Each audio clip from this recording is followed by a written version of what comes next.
सूखा पड़ला की वजह से एगो गांव पूरा तरह से बर्बाद हो गल रहे। वो गांव में एक भी इंसान जिंदा ना बचल। गांव के पानी देवे वाला पुराना कुआं भी सूख चुकल रहल। एक रात वो कुआं के अंदर से रोवे के आवाज आवत रहल। कुआं के अंदर एगो चुड़ैल अपन आखिरी सांस लेत रहली और वो चुड़ैल कुछ ही पल पहले एगो बच्चा के जन्म देले रहल। वो बच्चा भूख से रोवत रहल।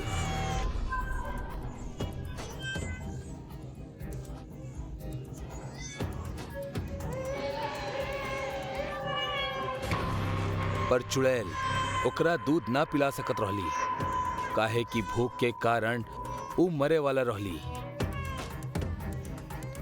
वो अपना बच्चा के ऊपर उठौलस और पूरा जोर लगा के कुआं के बाहर फेंक देलस।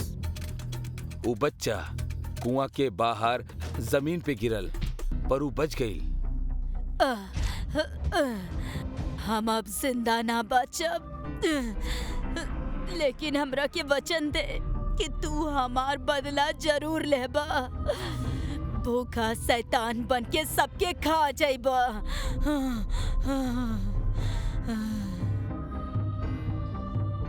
चुड़ैल के कहब खत्म होखत ही कुआं के पत्थर हिले लगले और बच्चा के रोअब और भी बढ़ गई। कुआं के सारा पत्थर एक एक करके अंदर चुड़ैल पे गिरे लगले और देखत ही देखत पूरा कुआं पत्थर से ढक गई। चुड़ैल के मरला के बाद वो बच्चा रोवत रोवत वहां से गायब हो गई और फिर कब्बो ना दिखाई देलस। वो गांव से बहुत दूर दूसरा गांव में एगो आदमी के मौत हो गई रहे और लोग ओकरा के जलावे के खातिर लेके जात रहले। सारा विधि पूरा हो चुकल रहली और अब ओकरा अग्नि देवे वाला रहले। एगो आदमी ओकरा के अग्नि देलस। आसपास बहुत सा लोग के रोवे के आवाज आवत रहल। अचानक वो रोवत रोवत बच्चा उड़त उड़त आयल और लाश के अंदर घुस गई। ई घटना इतना तेज भइल कि केहू के कुछ समझ में ना आयल कि आखिर भइल का। पर थोड़ा देर बाद सारा लकड़ी जले लागल, पर लाश पे कुछ असर ना होकत रहल। वहां के सारा लोग डरे लगले। सारा लकड़ी जल जइला के बाद वो लाश अपना आप उठे लागल, पर ओकर पैर पे वो लागल आग वैसने रहल। लाश उठ के खड़ा हो गई और ओकरा देख के वहां के सारा लोग डर के भागे लगले। खाना चाहिए। वो मरल आदमी में चुड़ैल के बच्चा के प्रवेश हो गए रहे और अब वो भूखा शैतान बन के अपन माँ के बदला लेवे खातिर आयल रहल।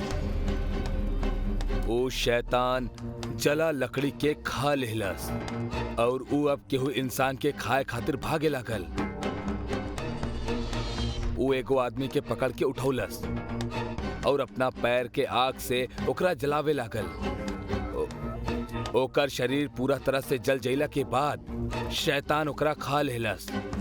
शैतान गांव पे कोनो मुसीबत के तरह टूट पड़ल और वो केहू के भी न छोड़लस। औरत, बच्चा, बूढ़ा, जवान सबके जला के खाए लागल। चारों तरफ गांव वालन के चीख सुनाई देवे लागल। कुछ देर बाद पूरा गांव शांत हो गल रहे, काहे कि सबके इस शैतान खा ले रहल। पर वो अबहिनो भूखा रहल। वो अपना आसपास देखे लागल, जोर जोर से चिल्लाए लागल। ओकर भयानक आवाज सुन के पेड़ के पीछे छिपल एगो आदमी वहां से भागे लागल। पर तब भी शैतान के नजर वो इंसान पे पड़ गई। शैतान वो भागत इंसान के देख लेलस। वो इंसान और तेजी से भागे लागल, पर शैतान के मुकाबला ना कर पौलस और वो पकड़ गई। तो ये गांव में अकेला ही बचल बड़ा या और भी केहू बा? हमरा के कुछ ना पता, हमरा के छोड़ दा। हमार भूख अभी तक शांत ना भइल बा। एही से हम तहरा के ना छोड़ सकेनी। हमरा खैला के बाद तू का खइबा और केकरा के खइबा? शैतान सोच में पड़ गई, पर अचानक ओकरा एगो बात याद आ गई। तो ओकर चिंता मत करा, हमार भूख सिर्फ इंसान के मोहताज नहीं खे, हम जानवर के भी खा सकेनी। त जा जानवर के खाला, पर हमरा के छोड़ दा, हम तहर पैर पड़ता नहीं। वो इंसान जैसे ही उस शैतान के पैर पकड़े के खातिर नीचे झुकल, पैर के आग ओकरा जलावब शुरू कर देहलस और थोड़ा ही देर में वो पूरी तरह से जल गई।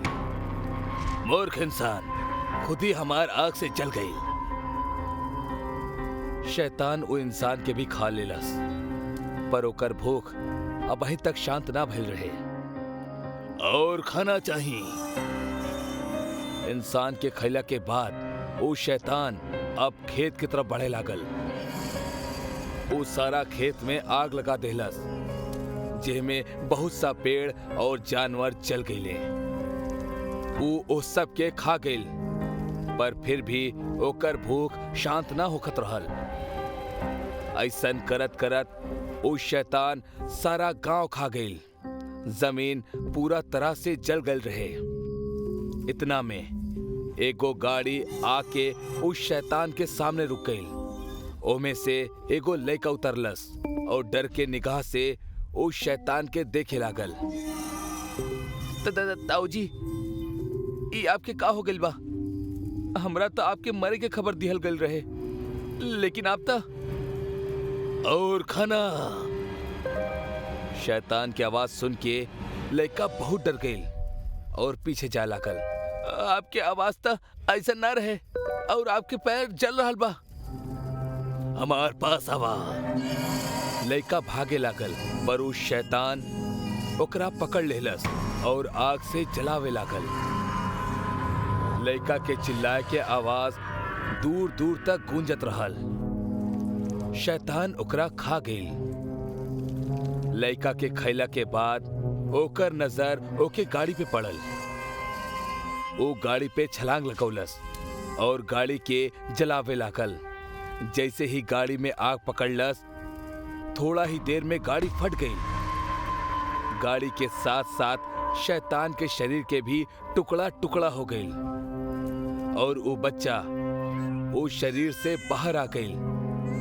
बच्चा भूख के मारे जोर जोर से रोवत रहल और ओकर आवाज वो वीरान जगह पे गूंजत रहल। नितिन ए बेर अपन छुट्टी बितावे खातिर अपना दोस्त राघव के गांव गए रहे। ओकरा पास अबही 2 हफ्ता बाकी रहल, जो वो गांव में बितावे वाला रहल। एक शाम ऐसने बरामदा में बैठ के नितिन राघव से पूछेला, यार तोहार गांव कुछ ज्यादा ही अजीब सा, मतलब ना बिजली ना पानी, ये सब तो फिर भी समझ में आवेला, लेकिन यार ऐसन कहा कि शाम ढलला के बाद ई गांव में कोनो परिंदा भी नजर ना आवेला। ऐसन का अजीब है तोहार गांव में? भाई नितिन, हम तहरा के कितनी बार समझले बानी, ऐसन उठ पटांग सवाल मत पूछल करा। बस इतना समझला कि जैसे यहाँ के लोग रहेले ना, वैसने रहे की कोशिश करा। कल रात के भी हम तहरा के बात करत करत छत पर जात देखनी। हम तोरा के बोल के रख ले बानी, एक बार अंधेरा हो जाओ तब फिर बेडरूम में चल जाइया और फिर शांति से रहे के। वाह भाई, अभी गांव वाला का कम रहले, अब तू भी ये फालतू बकवास में शामिल हो गईला। भाई ये 21वीं सदी है, तू अब तक ये भूत प्रेत में फसल बड़ा।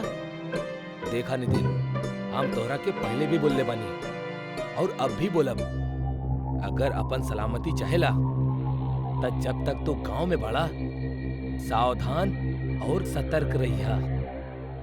इतना कह के राघव अपना कमरा में चल जाला। हिन्ने अकेला बैठल नितिन राघव के बात के मन ही मन सोच के हंसत रहल। ई राघव बिना जब वो गांव आवेला एकर हाव भाव ही बदल जाला।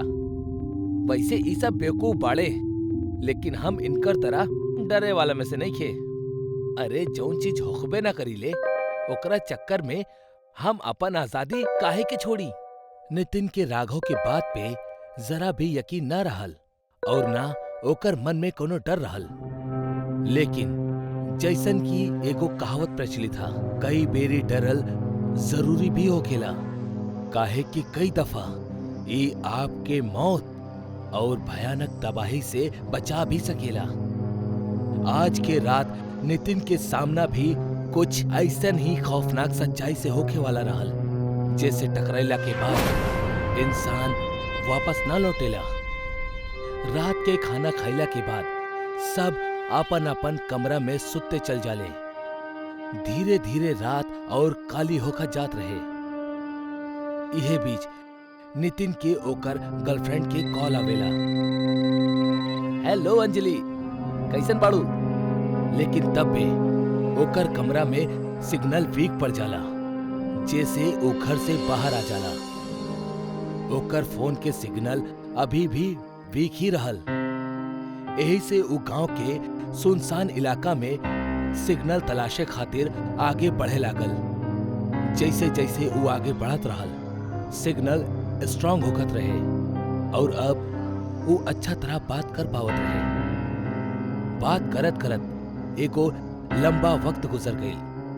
रात के करीब 12:30 बजत रहले और नितिन भी बात करत करत बहुत दूर आ चुकल रहल, जेकरा ओके खुद भी अंदाजा न रहल। लेकिन तब भी ओकरा अपना पीछे तेज पायल खनके के आवाज सुनाई पड़ेली। ओकरा बड़ा अजीब सा लागेला। गांव के कोनो औरत और उहो ई वक्त। इतना सोचत सोचत वो जैसे ही पीछे पलटेला, ओकर होश उड़ जाला। एगो जलल चेहरा वाली औरत, जेकर पैर उल्टा रहल और आंख काली, वो ओकर करीब आवेली और एकर साथ ही नितिन एकदम जोर से चिल्लाए लागल और वहीजे फिसल कर गिर गई। एकर साथ ही ओकर फोन के बैटरी भी जवाब दे देवेली और फोन स्विच ऑफ हो जाला। लेकिन अगला ही पल वो डरावनी औरत नितिन के नजर के सामने से गायब हो जाली। अब ई ओकर भ्रम रहल, वहम रहल या फिर जे भी रहल, ऐसे ओकरा एगो तेज धक्का जरूर पहुंचल रहल। अरे यार, ना जाने हम घर से कितना आगे आ गई नी। यार कहीं वो राघव के बात सच तो नहीं किए? अरे नाना, ऐसन भी भला कबो होखेला का? छोड़ा यार, अब जल्दी से घर जाता नहीं। अगर घर वाला जाग गेले और हमरा के ना पौले तब बहुत गुस्सा करी है। इतना सोचत सोचत नितिन तेज कदम के साथे घर के तरफ बढ़े लागल। लेकिन कुछ ही पल में ओकर बढ़त कदम थम जाले। ई देख के कि सामने एगो पेड़ के लगे एगो उल्टा पैर वाली औरत सीधा खड़ल बाड़ी।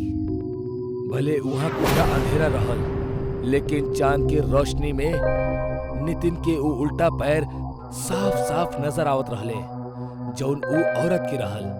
वो औरत पेड़ से सटल नितिन के ठीक उल्टा दिशा में खड़ल रहली, जौना वजह से वो ओकर चेहरा ना देख पावत रहल। ई बार फिर ओकरा के शक होके लागल कि कहीं ई फिर से ओकर वहम तो नहीं खे। लेकिन ई बार जौनो देखत रहल वो ओकर वहम ना, एगो खौफनाक सच्चाई रहल।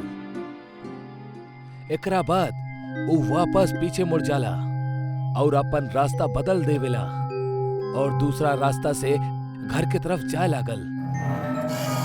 ई रास्ता एगो कच्चा सड़क जैसन रहल, जौन की एकदम सुनसान और अंधेरा में खोवल नजर आवत रहल। नितिन घबरात घबरात लगातार वो रास्ता से आगे बढ़त रहल। लेकिन एको और बात रहल कि ओकरा खुद ना मालूम रहे कि ई रास्ता आखिर जाला कहाँ। अब काहे कि वो गांव से ना रहल ता ओकरा बहुत कम जानकारी रहे यहाँ के लोग और यहाँ के सड़क के बारे में। वो बस ऐसने चलत जात रहल, काहे कि मेन रोड पे वो चुड़ैल घात लगौले खड़ल रहली। नितिन वो कच्चा रास्ता पे भी काफी आगे आ चुकल रहल और तब बे अचानक वो रास्ता खत्म हो जाला। ये देख के ओकर होश उड़ जाला और तब बे अचानक से सामने उहे औरत प्रकट हो जाली जौन ओकरा अब वही चौराहा पर दिखल रहली। नितिन डर के मारे कपकपाए लगेला। ओकर इतना हिम्मत भी ना होकत रहे कि ऊ ठीक से खड़ा भी हो सकेले। तब बे वो उल्टा पैर वाली चुड़ैल एक भयानक आवाज में बोलेगी, का तारा ई गांव में देर रात भटके के अंजाम नहीं खे मालूम। अंजाम केवल मौत बा, मौत। अब एकरा खातिर तैयार हो जा।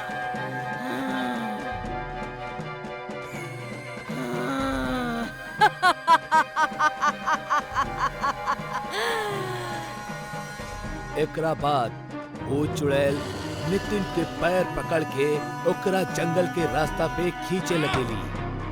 नितिन लगातार रहम के भीख मांगेला। ना, अरे हमरा के छोड़ दा, हमरा के ना मालूम रहे, हमरा के ना मालूम रहे। ई सब चलत ही रहल कि तबे ओकरा एगो और आवाज सुनाई देवेली, नितिन, नितिन। ई आवाज राघव के रहल। ई आवाज के सुनत ही नितिन खुशी से चिल्लाए लगेला, राघव, हमार भाई, हम एजा बानी, जल्दी से आजा। राघव अपना दादाजी के साथ हाथ में मशाल लेके वहीं आ जाला। मशाल के देखा थी वो उल्टा पैर वाली चुड़ैल वहां से गायब हो जाली और नितिन मौत के मुंह में जाए से बाल बाल बच जाला। जेकर डर रहल वही भइल ना, हमके तो से इहे उम्मीद रहल। वो तो शुक्र है तोहार गर्लफ्रेंड के जौन कॉल कट होखला से पहले तोहार चीख सुन लेलस और तुरंत हमरा के कॉल कैलस और हमनी के यहाँ पहुँच गई, वरना आज तक तोहार जिंदगी के चैप्टर क्लोज रहल। अरे हाँ यार, अब हमरा के याद आ गई जब हम पहली बेरी उस चुड़ैल के देख के चिखले रहनी तब हमार फोन चालू ही रहल। तोहार बहुत बहुत शुक्रिया दोस्त। तोहार जैसे बच्चा ना जाने की उम्र में काहे इतना नादानिया करेले।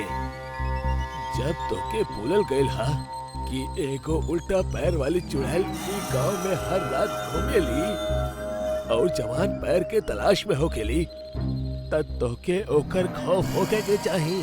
खैर, ऐसा बेवकूफी फिर कबो दोबारा मत करिहा। एकरा बाद सब अपन अपन घर लौट चले। गांव घर में यही मानल जाला कि चुड़ैल के पैर हमेशा उल्टा होखेले, जैसे कि आप एगो बड़ा सा भीड़ में भी ये पहचान सकेले कि कहीं इंसान के भेष में आपके सामना कोनो चुड़ैल से तना भइल। एगो गांव में एगो डॉक्टर रहल जौन बहुत ही अच्छा इलाज करत रहल। गांव के हर एगो आदमी ओकरा पास ही अपन इलाज करावे खातिर जात रहल।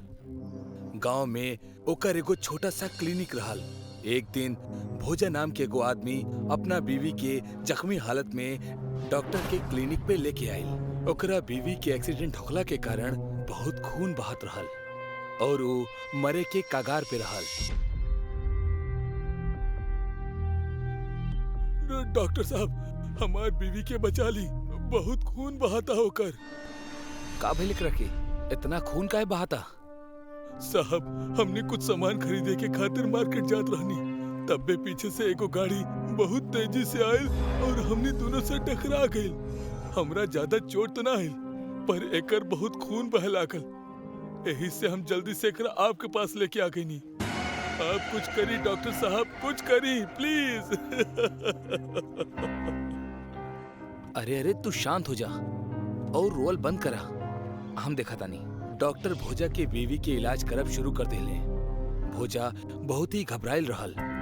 डॉक्टर जैसे तैसे खून के बहाल रोक देले और जल्दी से भोजा के पास आ गईले। देखा भोजा, हम खून के तो रोक दिले बानी, पर एकर पूरा इलाज यहाँ ना हो पाई। तोहरा एकरा शहर लेके जाके पड़ी और बड़ा अस्पताल में एकर इलाज करवावे के पड़ी। साहब, हमारे पास इतना पैसा नहीं खे और अगर शहर ले जात जात एकरा के कुछ हो गल त बात के समझा। ये जा हमरा लगे इतना साधन नहीं खे कि हम एकर इलाज कर सकी और अगर एके यहाँ रखला तो शायद एकर जान के भी खतरा हो सकेला। पर हम इतना पैसा कहाँ से लाई साहब? हम बहुत ही गरीब आदमी बानी। इला, ये कुछ पैसा रखा जब तहार बीवी ठीक हो जाओ तब बाद में हमरा के लौटा दिया। अब जा जल्दी करा, एकर हालत बिगड़ रहल बा। डॉक्टर के दिहल पैसा लेके भोजा अपना बीवी के शहर ले जाए खातिर निकल गई, पर गाड़ी में जात जात आधा रास्ते में ही होकर मौत हो गई। भोजा वही जे अपना बीवी के पास जोर जोर से रोए लागल। उहे रात डॉक्टर जब अपना क्लिनिक बंद करके घर जाए के तैयारी करत रहले, तब बे उनकरा के बाहर से केहू आवाज देहलस, डॉक्टर साहब। इतना रात के बाहर से आवाज अइला के कारण डॉक्टर चौंक गइल। वो बाहर जाके देखले ता एक पल के खातिर उ डर गइले। अंधेरा में कुर्सी पे केहू बैठल रहल, ओकर चेहरा ना दिखत रहे, पर शरीर से वो एगो आदमी जैसन लागत रहल। डॉक्टर ओकरा के आवाज देले, के हा? वो आदमी कुछ ना बोलस। डॉक्टर और भी डर गए।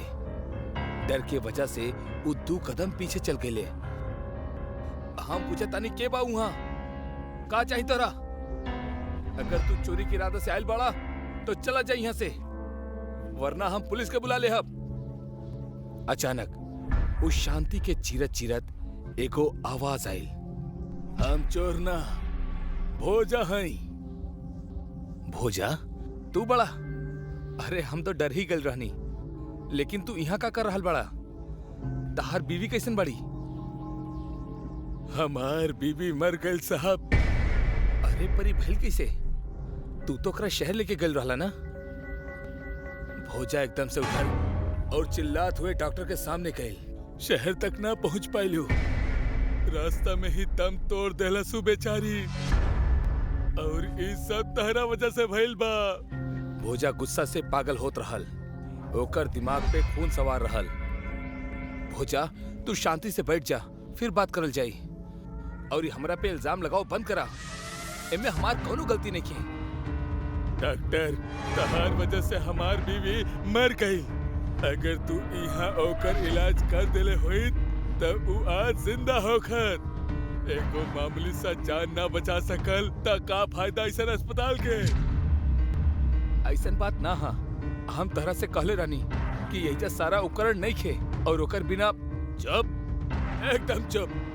तू हमार बीबी के मरले बड़ा, ओकर हत्या कैले बड़ा। तू जैसन हत्यारा के इस समाज में जिए के कौनो हक नहीं खे। भोजा गुस्सा से टेबल पे पड़ल चाकू के उठौलस और डॉक्टर के पेट में घुसा देलस। डॉक्टर जोर से चिल्लाए। हमार बीवी भी यही तरह चिल्लात रहली। हम तहरा ओही के पास भेज रहल बानी, ऊपर जाके ओकरा से माफी मांगिया। अगर वो माफ कर देलस त ठीक बा, वरना यही तरह नरक में सड़त रहिया। भोजा एक और बार डॉक्टर के पेट में वार कैलस। डॉक्टर चीखल और तड़प तड़प के मर गई। भोजा चाकू वहीजे फेंक के क्लिनिक के दरवाजा बंद करके चल गई। भोजा थकल हारल अपना घर आयल और रोवत रहल। बाहर बहुत तूफानी बारिश होके लागल। अचानक से केहू भोजा के घर के दरवाजा खटखटौलस। भोजा डर गई। इतना रात के क्या आयल हुई? कहीं पुलिस के तना पता चल गई? ना, पुलिस के कैसे पता चल सकेला? अब वहीं तक रात था। अचानक से एक और बार फिर से केहू भोजा के दरवाजा खटखटौलस। भोजा बाहर जाके देखलस, एगो आदमी खड़ा रहल। ओकर चेहरा छाता के नीचे छिपल रहल। के है भाई, का चाही? भोजा आप हई? हम ही हई। आपके? हमरा के आपके बीवी भेजले बाड़ी आपसे मिले के खातिर। ई का बात कर रहल बड़ा? हमार बीवी तो मर चुकल बाड़ी, वो तरह के कैसे भेज सकेली? आप ही तो हमरा के अपना बीवी के पास माफी मांगे खातिर भेजले रहला ना, तो हम वही के जवाब लेके आयल बानी। भोजा डर गई। वो आदमी छाता नीचे कैलस और अंदर आए लागल। भोजा देखलस कि वो डॉक्टर रहल, जौन ओकरा घर आयल रहे। ओकरा पेट पे वो 2 चाकू के निशान वैसने रहल। डॉक्टर साहब, तू जिंदा कैसे बड़ा? हम तो अपना हाथ से तहरा के मरले रहनी, फिर ये सब कैसे हो सकेला? हमार कोनो गलती ना होखला के बाद भी तू हमरा के मार देला। अब हम एकर बदला लेवे खातिर आयल बानी। भोजा डर के घर में भागे लागल। डॉक्टर भी ओके पीछे गई। हमरा के माफ करता, हमरा के जादा, हमार हत्यारा के हम ना छोड़ब। और वैसे भी ऊपर जाके हम तहरा बीवी से बात कैले बानी, ओकरा तहर हरकत के बारे में बतौनी, ओकरा से माफी भी मांगनी, पर वो हमरा से कहलस कि भोजा के ओकरा गलती के सजा मिले के ही चाहिए। हम कुछ न कैले बानी, तू झूठ बोल रहल बड़ा, तू एगो भूत बड़ा। डॉक्टर भोजा की तरफ आवे लागल और जोर जोर से हंसे लागल। डॉक्टर अपना छाता के खोलस तो ओहमे से बहुत सारा इंजेक्शन नीचे गिरल जौन खून से भरल रहे।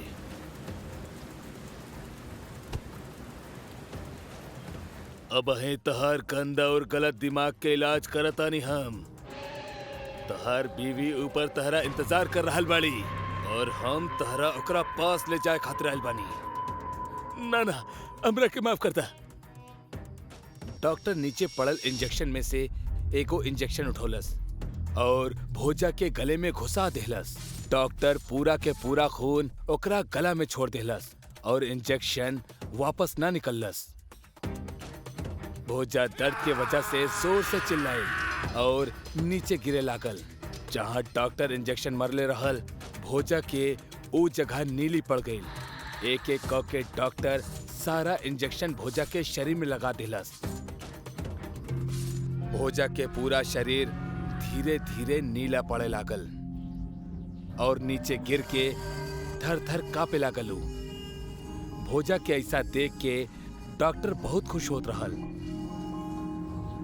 ओकरा बाद डॉक्टर उहे चाकू निकललस जेकर उसे हत्या भइल रहे।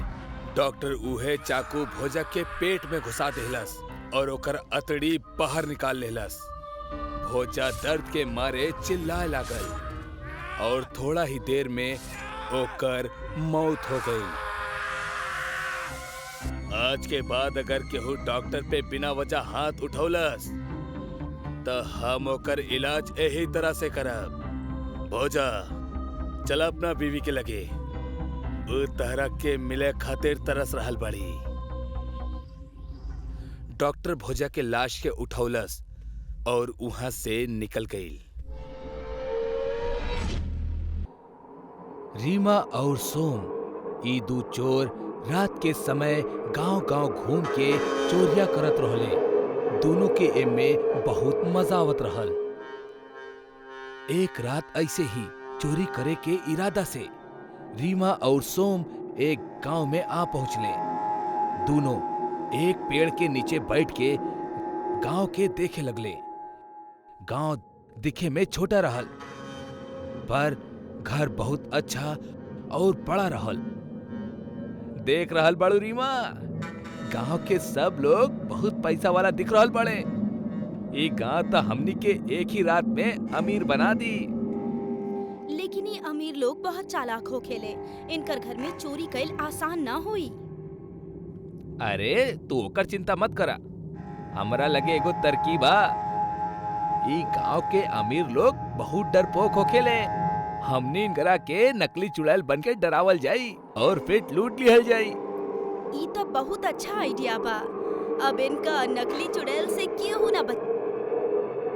इतना कह के रीमा चुड़ैल की तरह हंसे लागल और बारिश शुरू हो गई।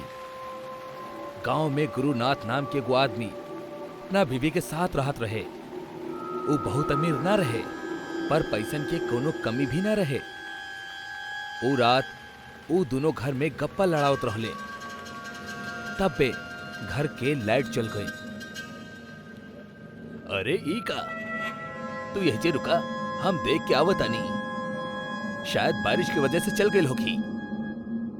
गुरुनाथ वजह से चल गई। बाहर अचानक बिजली कड़कल और नालिनी डर गई। थोड़ा ही देर में ऊपर से गुरुनाथ के जोर से चीखे के आवाज आई। वो आवाज से नालिनी और भी डर गई। गुरुनाथ का भइल आपके? नालिनी अंधेरे में दौड़ के ऊपर जा लगल। उहे वक्त ऊपर से गुरुनाथ भी दौड़ के नीचे आवत रहे। सीढ़ी के बीचों बीच दोनों टकरा गए और नीचे गिर गईले। नालिनी गुरुनाथ के देखलस। वो बहुत डरल रहल और ओकर सर से खून बहात रहे। ई खून कैसे निकल रहल बा? ऊपर ऊपर के बा ऊपर? चुड़ैल। चुड़ैल के नाम सुन के नालिनी भी डर गई। तब वे दोनों दिखले कि सीढ़ी से एक रोशनी उनकर तरफ हवा में तैरत आ रहल बाड़ी। दोनों डर के मारे भागे लगले और घर के बाहर जाए के कोशिश करे लगले, पर घर के दरवाजा बाहर से बंद रहल। गुरुनाथ दरवाजा तोड़े के कोशिश कैलस, पर ओकर कुछ भी असर न भइल। इतने में पीछे से एगो भयानक आवाज आई। रुक जा। दोनों पीछे मुड़ के दिखले तब वहीजा एगो चुड़ैल हाथ में मोमबत्ती लेके खड़ल रहली। ओ मोम के रोशनी में ओकर डरावना चेहरा बहुत ज्यादा भयानक लागत रहे। भागे के जरूरत नहीं खे। अगर जैसन हम कहतानी वैसन तू लोग ना कैला तो हम तोनी दोनों के मार डालब। तू जौन कहबू ऊ हम करब, पर हमके जायदा प्लीज। हाँ, अच्छा बात बा। इतना कह के चुड़ैल हंसे लागल। ओकरा बाद चुड़ैल अपन एगो हाथ खिड़की की ओर बढ़ौलस और अपन उंगली हिलावे लागल।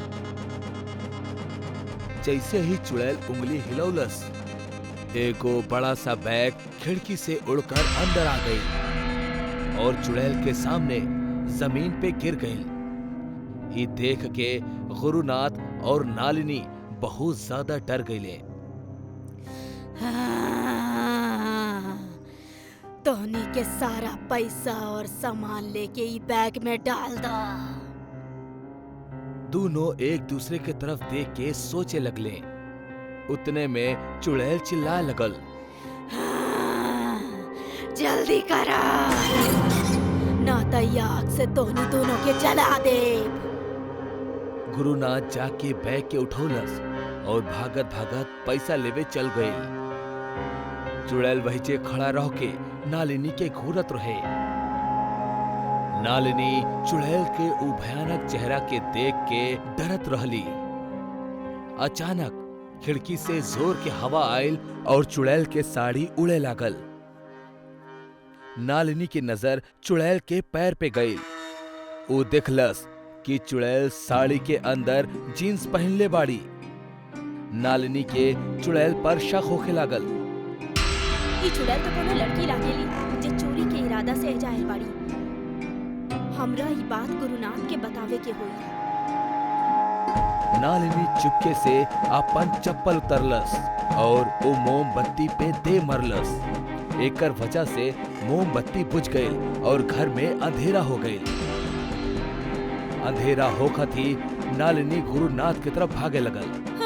गुरुनाथ रुक जाई, ई नकली चुड़ैल बाड़ी। चुड़ैल भी ओकर पीछे भागे लगल, पर अंधेरा के वजह से ओकर सर कौनो चीज से टकरा गई और वो नीचे गिर गई। घर के लाइट फिर से आ गई।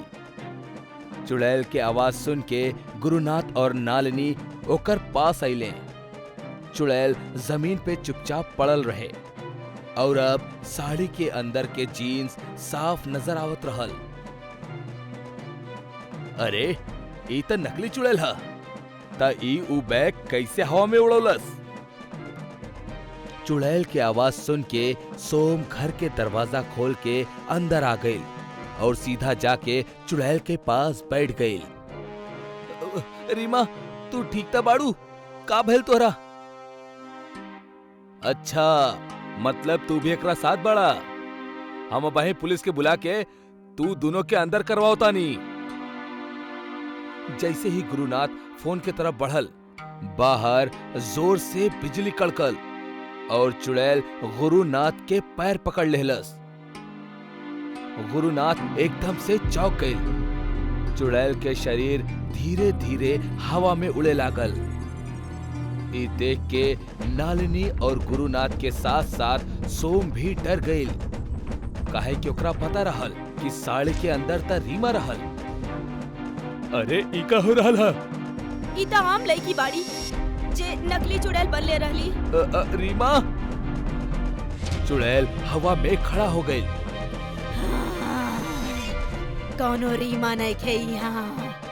ई पैसा के बैग हमरा के दे देना था, हम तोहनी सबके मार डालब। गुरुनाथ डरत डरत कहलस, हम न देहब। नालिनी, ई जरूर इनकर कोनो नया चाल होखी। का कहला? चुड़ैल गुस्सा में आके गुरुनाथ के हवा में उठा देहलस और दीवार पे फेंक देहलस। चुड़ैल ऊ बैग के उठौलस और बाहर आसमान में गायब हो गई। सोम दौड़त दौड़त बाहर आई और चुड़ैल के दिशा में देखे लागल। सोम के खुद के आंख पर यकीन न होखत रहे, काहे कि ओकर दोस्त जो नकली चुड़ैल बनल रहे, ऊ अब असली चुड़ैल के रूप लेके इंसानन के मारत रहे। ऊ हादसा के बाद गांव में चुड़ैल के वजह से बहुत लोगन के मौत हो गई, काहे कि लोग ओकर जिन्स देख के और ओकरा नकली चुड़ैल मान के ओकरा पैसा देवे से इनकार कर देत रहले।